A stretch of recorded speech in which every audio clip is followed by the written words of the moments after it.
कशमकश।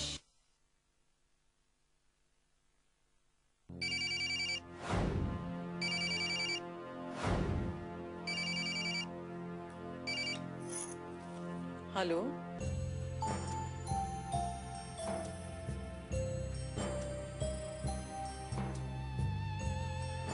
Hello,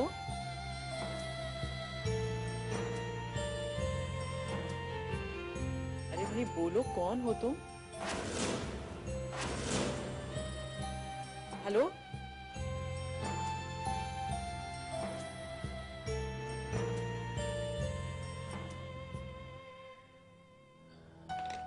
क्या हुआ दायम्मा? किसका फोन था? पता नहीं, कोई बोल ही नहीं रहा।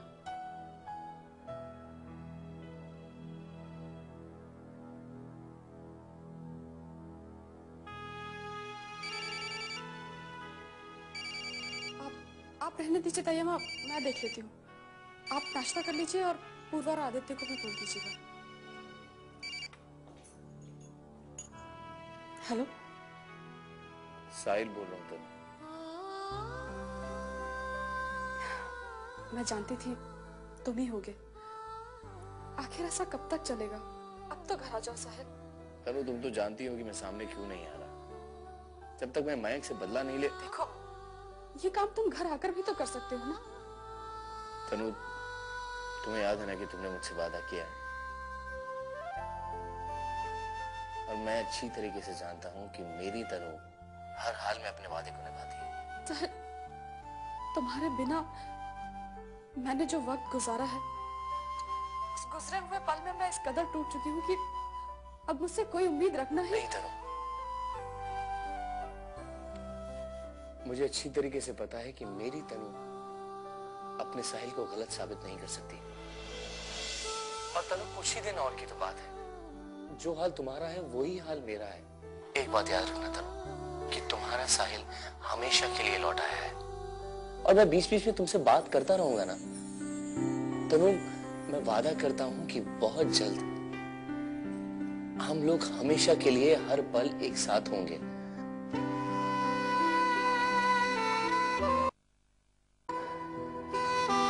तब तक तुम अपना ख्याल रखना तनु। तुम भी अपना ख्याल रखना।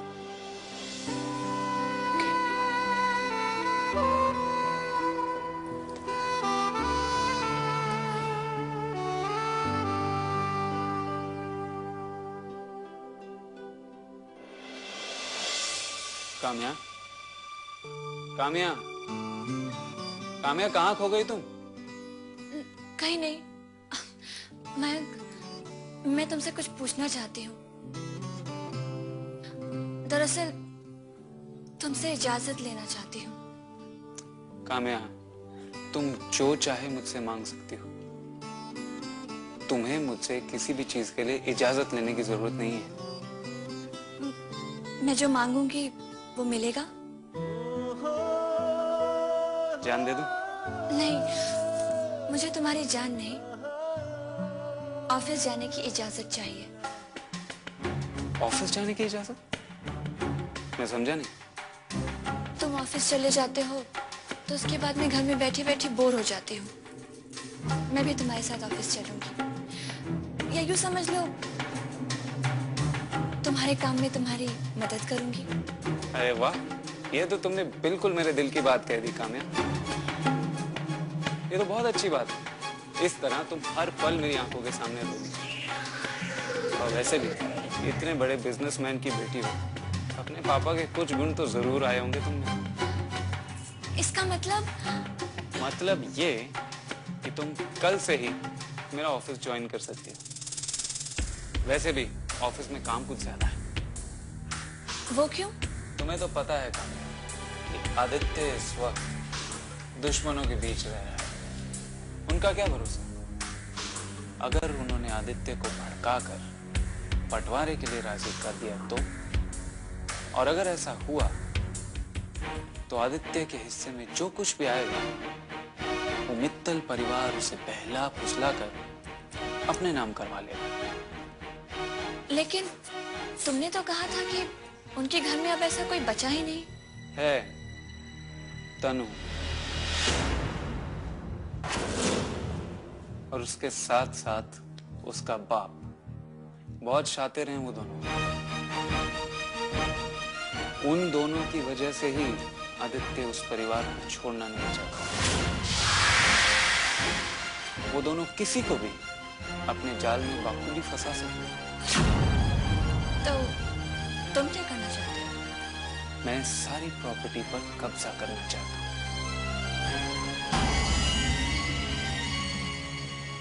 इसलिए नहीं कि मैं आदित्य का हक मारना चाहता हूं, बल्कि इसलिए कि मैं नहीं चाहता कि चौधरी खानदान की संपत्ति उन लोगों के हाथ लगे।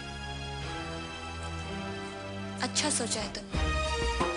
अपनी प्रॉपर्टी को सेव करना अच्छी बात है। इस काम में तुम अकेले थे। कल से मैं भी तुम्हारा साथ दूंगी। कल से तो तुम मेरा साथ वहां दोगी, लेकिन आज जो यहां पर मुझे तुम्हारा साथ चाहिए वो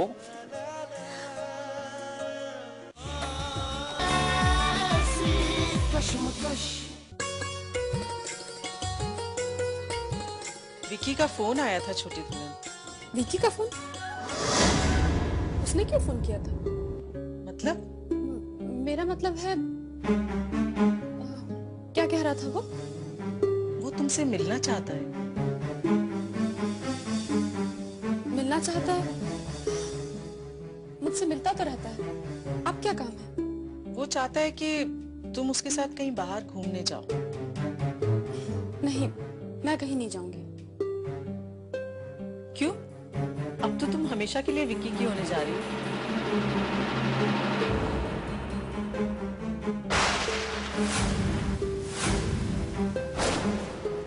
तो विक्की के साथ घूमने में अब ऐसा नहीं होने वाला है।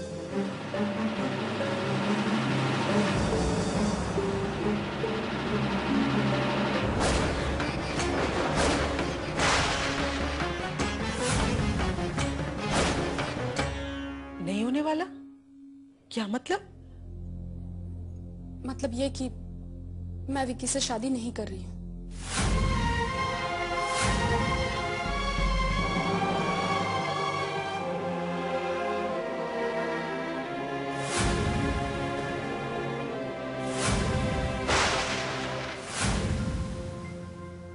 ये अचानक क्या हो गया छोटी दुल्हन? अरे शादी के लिए तो तुम तैयार हो गई थी ना, और तुमने दुल्हन से वादा भी किया था। हाँ, लेकिन अब जब मम्मी जी ही नहीं रही तो उससे किए वादे का वजूद क्या यही ना? छोटी दुल्हन, तुम कैसी बातें कर रही हो? अरे तुम दुल्हन से किए वादे को ठुकराओगी? उसकी आखिरी इच्छा को ठुकराओगी? ये सोच भी कैसे लिया तुमने? और अगर तुमने ऐसा किया तो दुल्हन की आत्मा को शांति नहीं मिलेगी बेटा।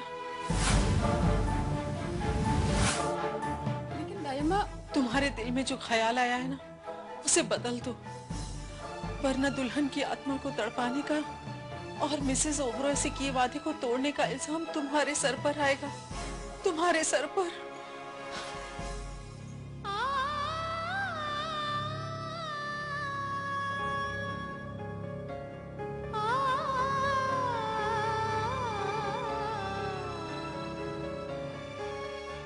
कैसे बताऊं दायम्मा, कैसे बताऊं आपको कि मैं ऐसा क्यों कर रही हूं?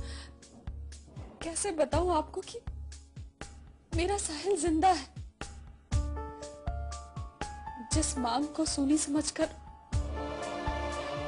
मम्मी जी ने उसे विक्की के नाम से सजाने का मुझसे वादा लिया था, वो मांग सूनी नहीं है। उस मांग में साहिल के नाम का सिंदूर अब भी सजा है।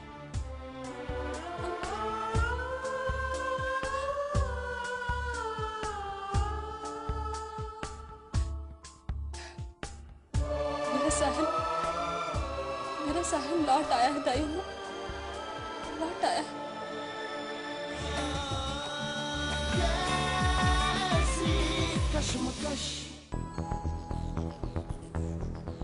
ऐसी बात नहीं है भाभी, और वैसे भी अब आपको ज्यादा दिन तक ये काम नहीं करना पड़ेगा,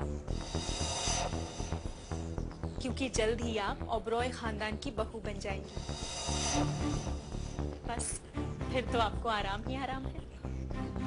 ये तुम क्या कह रही हो पूर्वा? मैं कुछ समझी नहीं। भाभी, मेरे कहने का मतलब ये है कि अब तो आप इतने बड़े खानदान की बहू बनने जा रही हैं, मेरे हिसाब से तो वहां जाकर आपको अपने लिए एक गिलास पानी का उठाकर भी नहीं पीना पड़ेगा।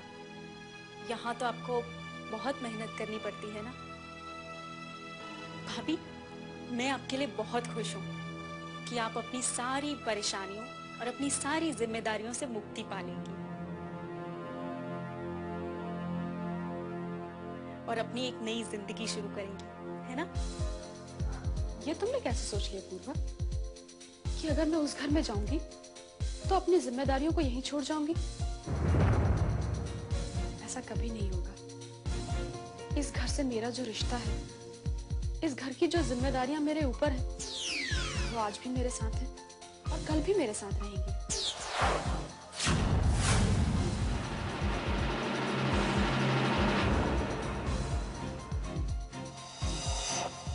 अरे, ऐसा कैसे हो सकता है भाभी? आपकी शादी के बाद आपकी सारी जिम्मेदारियां, आपके सारे फर्ज आपके उस परिवार के लिए होंगे। और अगर ऐसे में आप यहाँ की जिम्मेदारियां, यहाँ की परेशानियां वहां शामिल करेगी तो उन लोगों को बिल्कुल अच्छा नहीं लगेगा। वैसे तो ऐसा होगा नहीं, और अगर उन लोगों को बुरा लगता भी है तो मुझे उसकी परवाह नहीं। मैं मम्मी जी को दिया वचन निभाने के लिए ही उस घर में जा रही हूँ। लेकिन इस वचन के पहले भी मैंने साहिल और मम्मी जी को एक वचन दिया था कि मैं इस घर की हर जिम्मेदारी, हर फर्ज को बखूबी निभाऊंगी। देखिए भाभी, अगर हम सब ने आपको उस घर में भेजने का फैसला किया है तो उसके पीछे हम सबका बस एक ही मकसद है कि आपकी जिंदगी में बस खुशियां ही खुशियां हो। और अगर आप अपनी परेशानियां वहां भी अपने साथ ले जाएंगी तो हमारा मकसद तो अधूरा ही रह जाएगा ना। देखो पूर्वा, इस सबसे पहले मुझे अपने मकसद को देखना है। देखिए भाभी, आप यहाँ की फिक्र बिल्कुल छोड़ दीजिए। आपने यहाँ के लिए बहुत कुछ किया है, अब मुझे भी कुछ करने का मौका दीजिए। मैं भी तो इस घर की बेटी हूँ ना, मेरा भी तो कुछ फर्ज बनता है इस घर के प्रति।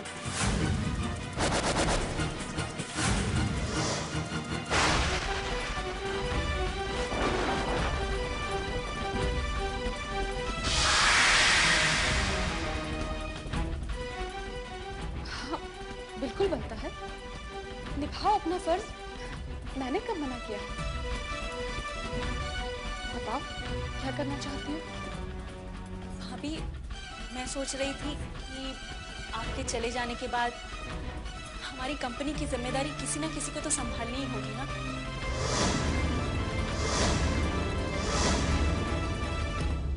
और फिर हमारे अलावा इस घर का और है ही कौन। मैं चाहती थी कि आप आदित्य को कंपनी की सारी डिटेल्स दे दें ताकि उसे आगे चलकर कंपनी को संभालने में किसी तरह की कोई भी दिक्कत ना हो।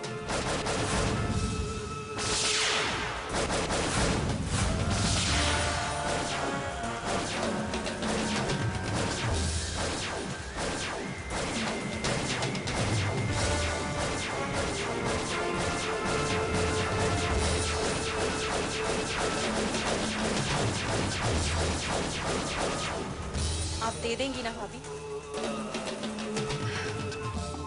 ये तो बहुत अच्छी बात है पूर्वा।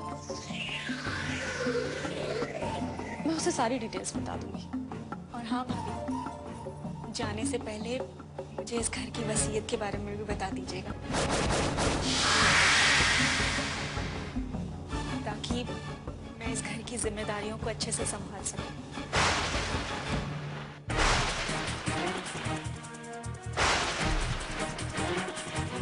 आपको जब भी फुर्सत मिले ना, इन सब चीजों के बारे में मुझे याद से बता दीजिए, ठीक है?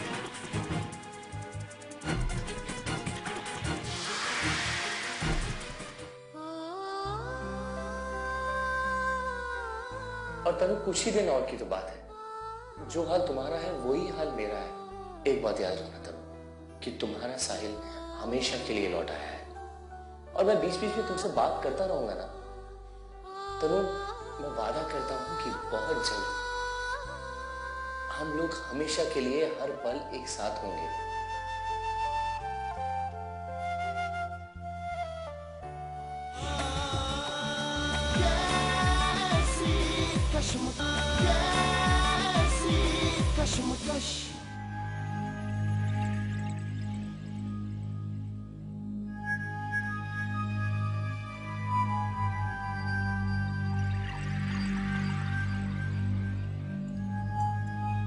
क्या बात है नानी माँ? आप कुछ परेशान लग रही हैं। हाँ, परेशान तुम। तिजोरी की चाबी नहीं मिल रही।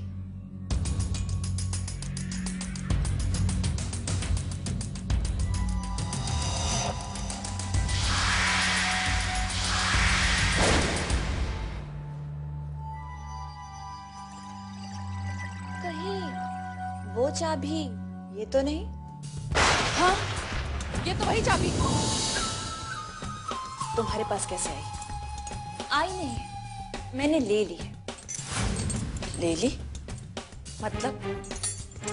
नानी माँ, मैं इस घर की बड़ी बहू हूँ और बड़ी बहू होने के नाते मेरा ये फर्ज बनता है कि इस घर की सारी जिम्मेदारियां मैं संभालूं। अब आपकी उम्र तो आराम करने लायक हो चली है ना? इस घर में और भी कई जिम्मेदारियां हैं, उन्हें पूरा करने की कोशिश करो। ये चाबी मुझे दे दो। किसी भी जिम्मेदारी को अगर मैं एक बार अपने हाथ में ले लूं तो वापस नहीं करती।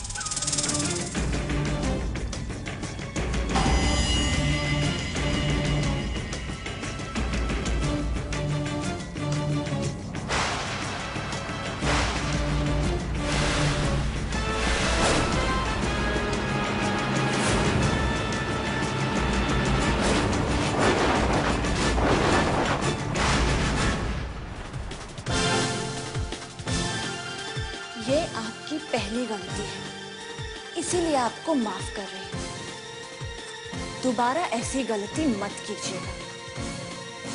याद रखिएगा, मेरा नाम काम्या है, पूर्वा नहीं।